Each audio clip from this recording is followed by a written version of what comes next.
A cowboy named Joe and his horse Domino. They roam the West in those wild days of old, and many adventures these two will face. There's no scrape they can't face together, and off into the sunset, leaning on each other, Joe and his horse Domino. Cowboy Joe and the River by Paul Klenzendorf. A long time ago, in the wild territory of Colorado, there lived a man called Cowboy Joe, and he had a horse named Domino. Cowboy Joe loved old Domino, and although Domino never said it, because horses can't talk, I think Domino loved Cowboy Joe too. They've had many adventures together, but one I remember very distinctly began on a cool spring day. It was getting close to the beginning of summer, and many of the wildflowers were in full bloom. Cowboy Joe knew that the rainy season would soon end, but the river was still flowing good because of the melting snow in the mountains. Cowboy Joe knew that if it started raining, he would need to be very careful. The rain could sometimes come down so quick and hard that the streams and creeks would fill and flow into the river, causing flash flooding along the riverbank. And if the rain was heavy enough, the river could overflow the banks and might flood the valley. But Cowboy Joe was more concerned about catching a mess of rainbow trout for supper. He had just survived a long winter, eating the same meal of dried venison and bean soup day after day, but today was going to be different. He could just imagine the taste of those trout melting in his mouth. So Cowboy Joe put the bridle on old Domino and then saddled him up. He loaded all the cooking utensils and sleeping gear he would need, and of course his rifle, his six-shooter, and most importantly, his fishing pole. So Cowboy Joe and Domino headed out.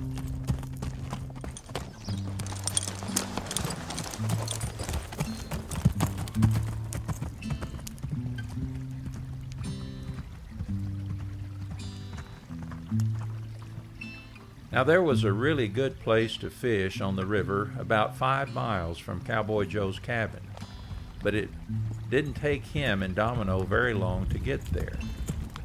When they arrived, Cowboy Joe unloaded all the supplies and unsaddled Domino. There was a really nice looking meadow on the other side of the river with a bunch of tall grass, and since Domino's diet the last several months had mostly been hay, Cowboy Joe thought he would like to graze in the meadow. So he took Domino across the river at a very shallow spot and then released Domino in the meadow. Most horses, if they were released out in the open, would be very difficult to catch again, but not Domino. When Cowboy Joe whistled for Domino, he always came a-running.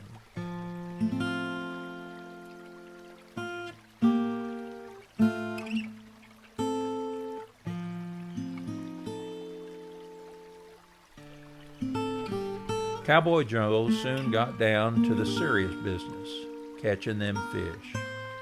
He got his fishing pole, baited it with the worms that he had dug up the day before, and threw the line into the water.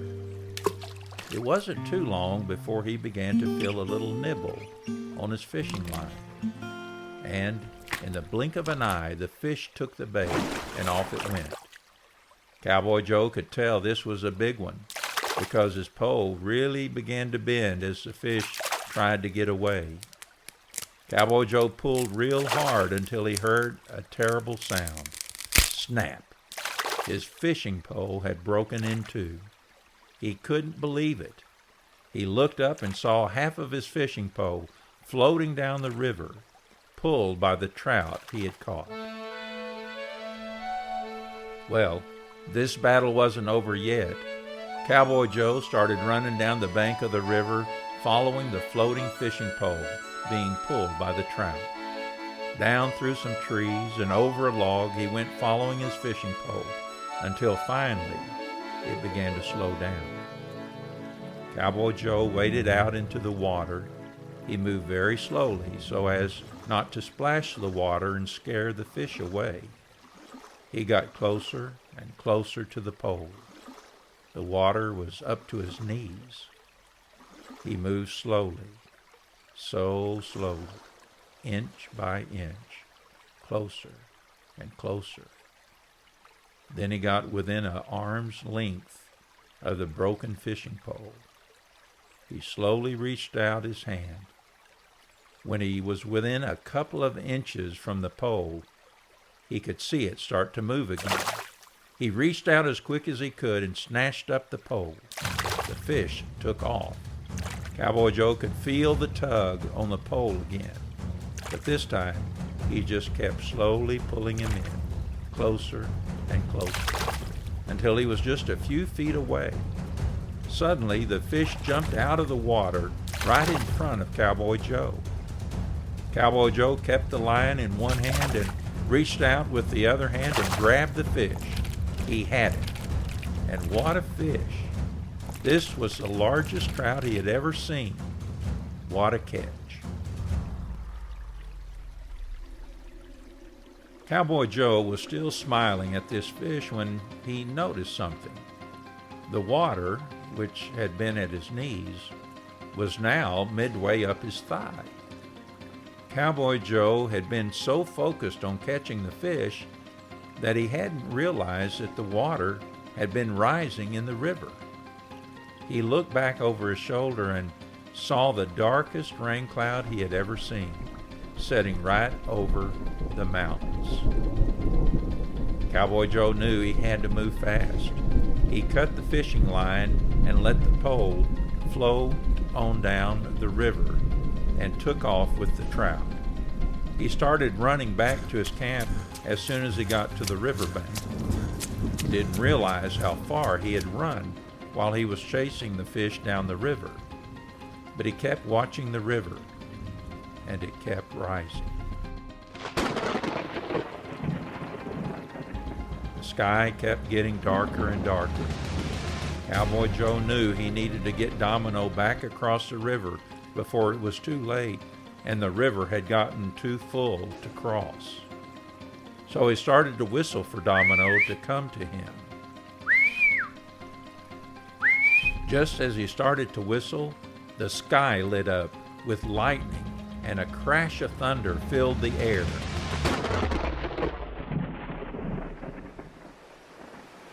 And then it started raining. Cowboy Joe looked across the river and saw Domino running. The thunder had obviously frightened Domino, but he was running in the wrong direction. Cowboy Joe whistled for Domino again, but Domino kept running. So Cowboy Joe took a deep breath, and with all his might, he whistled as loud as he could. Domino stopped. He turned his head and saw Cowboy Joe, and immediately started running toward him. As Domino approached the river, he hesitated. The water was now flowing very fast. But Cowboy Joe knew Domino needed to cross immediately, or the river would soon be unpassable. Cowboy Joe whistled again, and Domino splashed into the water and started swimming toward Cowboy Joe. But the current was too strong, and Domino, although he was now swimming as hard as he could upriver, the water was carrying him slowly downriver. Cowboy Joe had to act fast. So he ran over to the camp and got his lasso off of the saddle and ran back to the river. As he was running, he saw a tree downstream, but close to the river, with one large branch hanging over the water. Domino had not yet been carried past this tree by the current.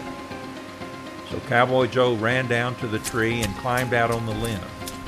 And as Domino came down the river, Cowboy Joe threw his lasso around Domino's neck and quickly wrapped the other end around the branch. The slack in the rope quickly ran out, and the rope got very tight.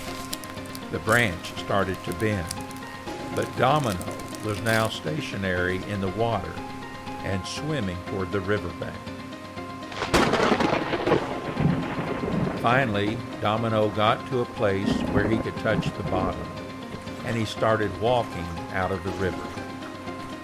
But there were several large boulders under the surface of the water that Domino couldn't see, and he stumbled and fell.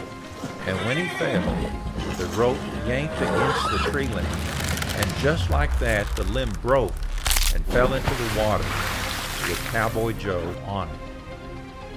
Cowboy Joe knew he needed to untie the rope from the tree branch, so he quickly untied the rope as he floated past Domino.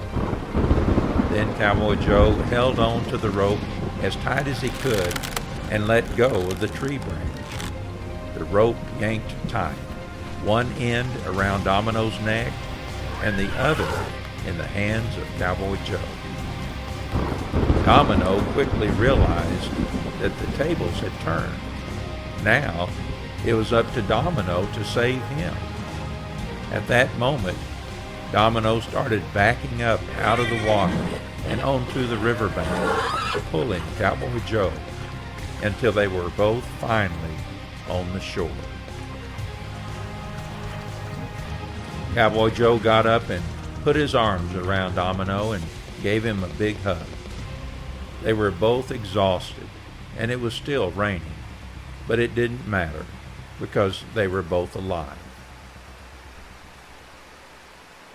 They walked back to camp, and Cowboy Joe loaded everything up on Domino, but instead of riding Domino home, he walked him home to give him a little rest. When they got back to the cabin, Cowboy Joe put Domino up in the barn to get him out of the rain and gave him some feed. Then Cowboy Joe went to the cabin and cooked up a big trout supper. That night, as Cowboy Joe climbed into bed, he reached into a top drawer of the nightstand next to his bed and pulled out a book. It was an old book that his father had given him a long time ago. He opened it up, and it just so happened that when he opened it, it was at the place called Psalms. He looked at the first verse that his eyes landed on, and it read, "He sent from above, he took me, he drew me out of many waters." Cowboy Joe said, "Amen," and then fell fast asleep.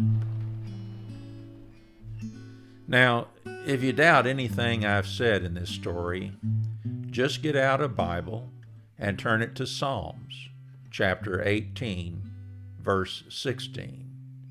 That will prove that everything I have said happened just the way I said it. The end. A cowboy named Joe and his horse Domino, they roamed the west in those wild days of old, and many adventures these two will face. Joe and his horse Domino. And off into the sunset, leaning on each other, Joe and his horse Domino.